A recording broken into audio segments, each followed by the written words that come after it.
بسم الله الرحمن الرحيم. marka ugu horeysa waxaan salaamayaa mas'uuliyiinta ama madaxda saddexda xisbi ee goobta aan ku fadhino oo kala ah xisbiga nabadda iyo dimuqraadiyadda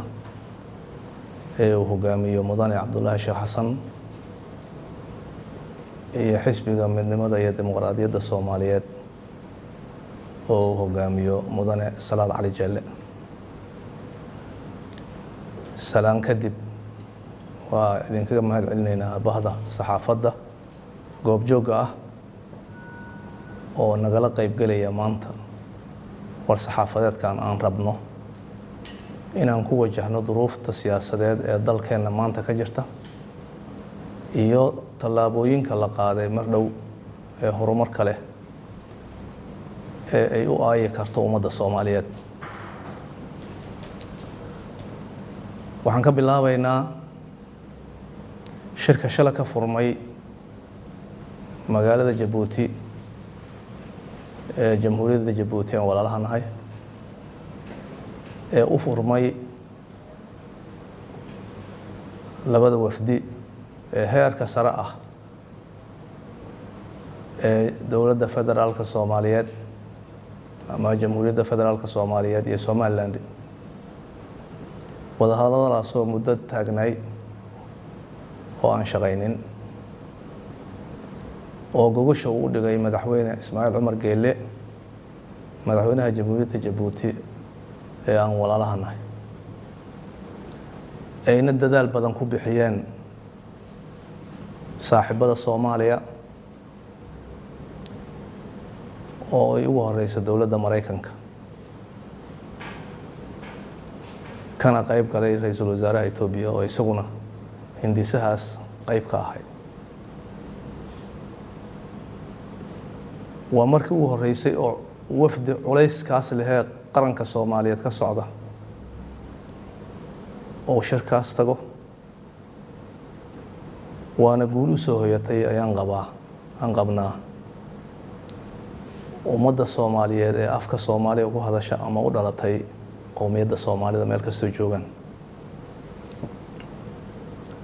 waa tallaabo hore loo qaaday oo aan rajaynayno in guulo dhaxalgal ah laga gaaro. bulshada Soomaali weyn waa hal qoys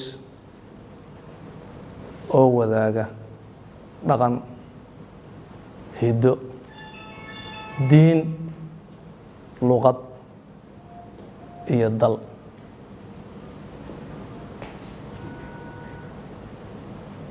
gobonimada markay qaateen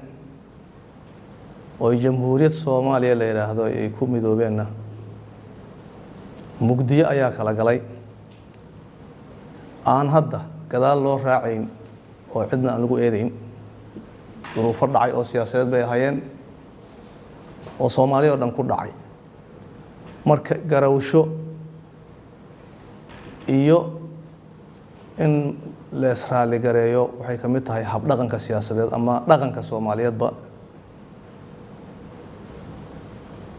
waxaana ku faraxsanahay arintaasu sida ay u dhacday isafgarad kale la doonayo in danaha ay leedahay ummadda Soomaaliyeed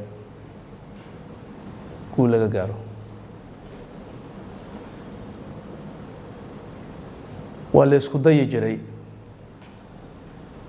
wada hadal la isugu soo dhawaado oo boogaha lagu dhayo oo ummadda Soomaaliyeed danaheeda lagu meel mariyo, laakiin heerkan oo kale weligeed ma dhicin. marka hambalyaanu leenahay shirka dowladda gogasha dhigtay ee walaalaha nahay iyo beesha caalamka xubnaheeda ku dadaalay inuu qabsoomo shirkaas, annagoo ka rajaynayna inay sii wadaan ilaa guulaha ugu dambeeya laga gaarayo. dowladda federaalka Soomaaliyeed dowr shariif ayay ku leedahay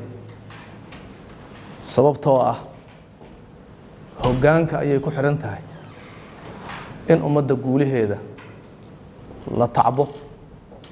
la waraabiyo la kobciyo ee laga miro dhaliyo dowladda uu madaxweynaha ka yahay maxamed cabdullaahi farmaajo taariikhdaas ayay yeelatay waa midaan hore loo yeelan jirin caalamkuna inuu taageerada sii wado guddiyada aan maqalnay ee loo bixin doono wadaxaajoodkan inay noqdaan dad aqoon-yahanaa oo waayo arag ah oo ka kooban rag iyo dumar oo yaqaana taariikhda dalkani soo mara Soomaaliyeed boogaha dhayi kara cuqdadaha bixin kara cabashooyinka xal u keeni kara halka loo socdo inay meesha taan aaminsanahay guul baan rajaynaynaa qodobka markii laga baxo waxa xiga qodob kale oo muhiim ah sida Soomaaliya ay wada ogtahay caalamkuna og yahay mugdi ayaa ku kala jiray dowlad goboleedka Jubbaland iyo dowladda federaalka Soomaaliyeed aan dan u ahayn geedi socodka nabadda iyo ummadda Soomaaliyeed waan ku amaanaynaa mar kale madaxweyne maxamed cabdullaahi farmaajo iyo dowladdiisu inay baaq u diraan inay casuumaan maamulka dowlad goboleedka Jubbaland baaqaas iyo casuumadaas oo ay ku fasiran yihiin aqoonsi la soo dhaweynayo maamulka madaxweyne Axmed Madoobe dib u heshiisiin ku dhex jirto iyo wada shaqayn dan u ah guud ahaan Soomaaliya gaar ahaan reer Jubbaland talaab hor loo qaadan oo aragnaa wax walbana markay bilaabanayaan daldalool waa yeelan karaan laakiin waxa loo joogaa in la saxo wixii daldaloolaha jira waxaan ugu baaqaynaa albaabka furan inuu furnaado in wixii la kala tabanaya laga wada hadlo miiska la wada fariisto dowladda federaalka Soomaaliyeed ee madaxweyne maxamed cabdullaahi farmaajo waa ugu baaqaynaa inay dadaalada sii kordhiso maamulka iyo shacabka Jubbaland inay iyaguna gadaal aanay fiirin hore u socdaan oo ay ka faa'iideeyaan fursadan qodobka saddexaad ee rabna maanta inaan ummadda Soomaaliyeed hor dhigno waxa weeye baarlamaanka federaalka Soomaaliyeed labadiisa aqal oo dadaal dheer kadib meel mariyay sharciga doorashooyinka qaranka oo tilmaamaya ama cabiraya halka loo socdo ah shacabka Soomaaliyeed inuu toos u doorto wakiiladiisa siyaasadeed iyo madaxdiisa qaranka waxaan aaminsanahay xisbiye ahaan in laga soo gudbay doorasho dadban iyo in odayaal qoraan xildhibaano lagu aamino masiirka ummadda waqtiye loo baahan yahay heedan leenahay laakiin yoolka loo socdo wuxuu ahaa in shacbigu sanduuq ku doorto wakiiladiisa iyo madaxdiisa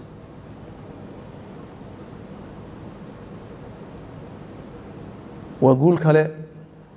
oo u soo hoyatay shacbiga Soomaaliyeed oo muddo dheer uu sugayay in baarlamaanku sharciga ansixiyo madaxweynuhuna saxiixo waa arrin taariikhi ah waa ku hambalyeynaa baarlamaanka labadiisa aqal waxaan u baaqaynaa xisbiye ahaan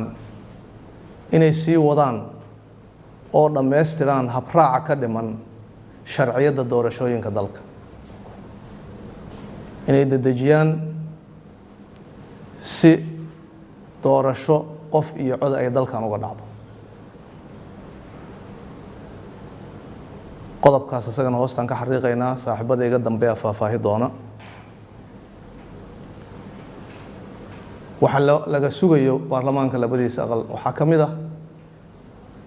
xeerarka loo dhiibay ee guddiga isku dhafka ah oo gacanta ku hayay baarlamaankana hadda laga bilaabay doodiisa waxa ku dhex jira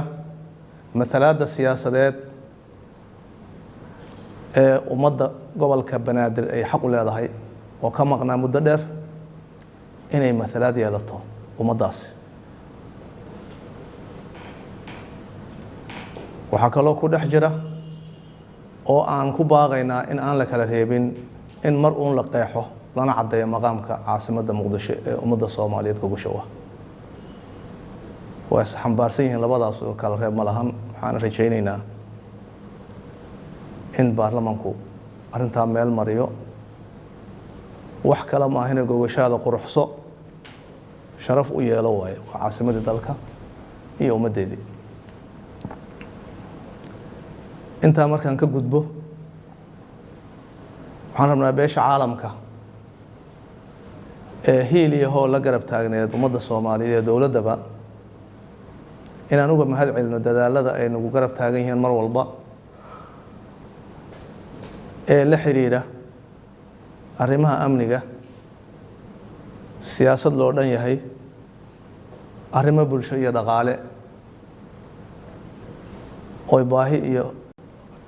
haraad weyn u qabto ummadda Soomaaliyeed waa uga mahad celinaynaa waxaan u baaqaynaa inay sii laba jibaaraan sii wadaan ilaa Soomaaliya ay yeelato dowlad cagaheeda ku taagan oo u adeegto ummaddeeda difaacdana xuduudaha cirka dhulka iyo badda Soomaaliyeed inaan cadow hawaysan wadadeedii ayaan ku taagannahay kulligeen Soomaalida horu socodka ee muwaadiniinta ah ee garan kara xanuunka ay leedahay dowlad la'aan iyo dhibaatooyinkii laga dhaxlay markii tii hore naga burburtay caalamku waa uga mahad celinaynaa waxaan leenahay laba dadaalkiina ilaa Soomaaliya aad ka aragtaan iyadoo ah xubin firfircoon oo xoog leh oo kamid ah bulshada caalamka ugu dambeyntii waxaan rabnaa inaan baaq u dirno shacabka Soomaaliyeed inay hurdada ka kacaan inay difaacdaan xuquuqdooda dastuuriga ah oo ay doortaan wakiiladooda siyaasadeed iyo madaxdooda qaranka inaan mar dambe loo doorin oo qof kasta qofka wakiiluhu ayna wax u doorin ee sanduuq ay ku doortaan cidda hogaaminaysa waa awood uu leeyahay shacabku waa awood aan cidna loodin karin cidna isku dayi karin inay ka marin habaabiso shacabka Soomaaliyeedna baaqaasaan u diraynaa inuu garab istaago habraac iyo geedi socodka loogu socdo